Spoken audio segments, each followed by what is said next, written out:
Okay, kind of tired of our low water pressure on our shower head, and I'm going to try to do something about it. But first, let's test and see how far it is. So I'm going to tip the shower head as far up as I can tip it, and then turn the shower on. And it actually goes out pretty far. So it's heating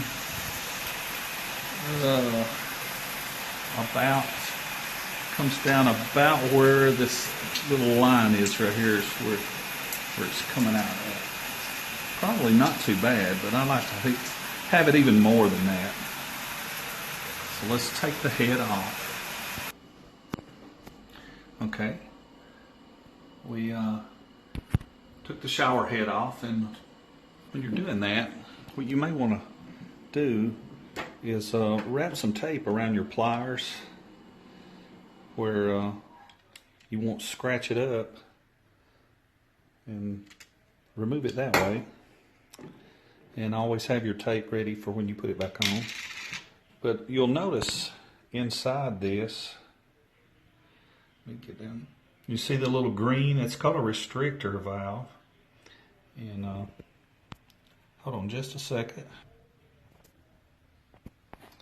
Okay, the restrictor valve is a little green valve there, and we're going to use these needle nose pliers to pull that out, and that should leave us a really large hole. I'm going to have to put the camera down to do that though. So, okay, so I got it out.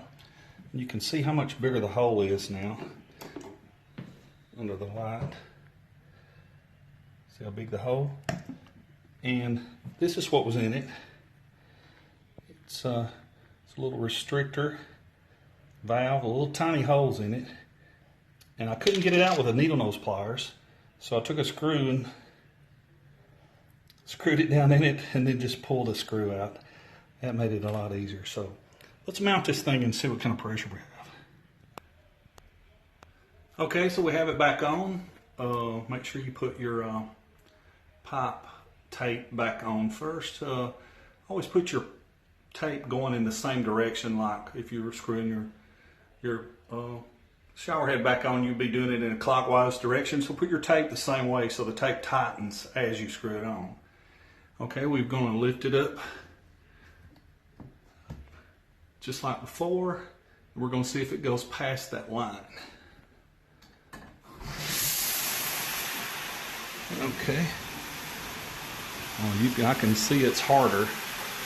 Looks like it's coming just a little above that line, but the water is not arching at all. It's a straight shot, and I can tell that it's a lot harder than it was. Yeah, that's nice.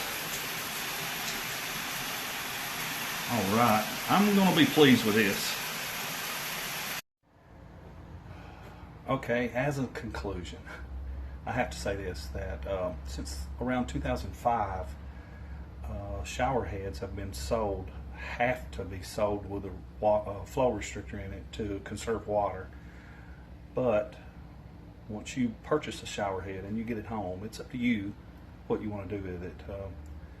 It's your shower head. You can mount it upside down if you wanted to. It's yours, with the exception of maybe California, where the shower police will be knocking on your door to make sure you haven't done this. But it's amazing.